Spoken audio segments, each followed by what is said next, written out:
ஒரு குக்கரில் எண்ணெய் விட்டுட்டு பிரியாணி இலை, பட்டை, கிராம்பு சேர்த்துட்டு, ஏலக்காய், அதுக்கப்புறம் கறிவேப்பிலை சேர்த்துட்டு,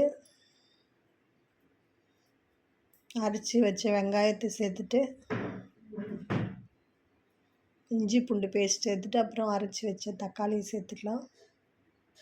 சேர்த்துட்டு நல்லா மிக்ஸ் பண்ணிவிட்டு நல்லா வதக்கணும். அதை கொஞ்சமாக உப்பு சேர்த்துக்கலாம். உப்பு சேர்த்துட்டு நல்லா வதக்கிடணும்.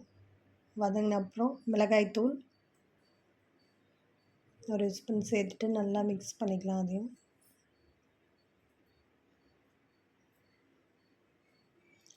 2 ஸ்பூன் மிளகாய்த்தூள் சேர்த்துட்டு மிக்ஸ் பண்ணிட்டோம்.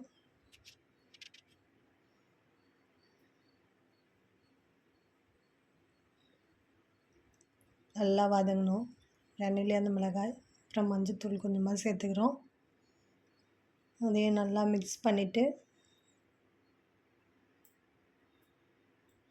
தனியாத்தூள்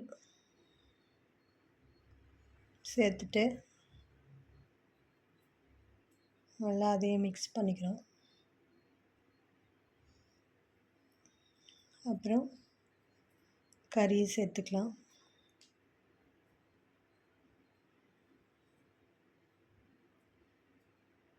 அலசி வச்ச தலைக்கறி இதில் சேர்த்துட்டு நல்லா மிக்ஸ் பண்ணிக்கணும்.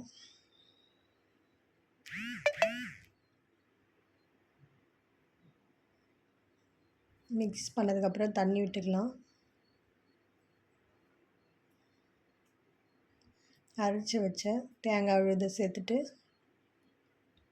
நல்லா திரும்ப மிக்ஸ் பண்ணிவிட்டு 5 விசில் விட்டு எடுத்துக்கலாம். தலைக்கறி கிரேவி ரெடி. ரொம்ப சுவையாக டேஸ்ட்டாக இருக்கும். ட்ரை பண்ணி பாருங்கள் எல்லாம்.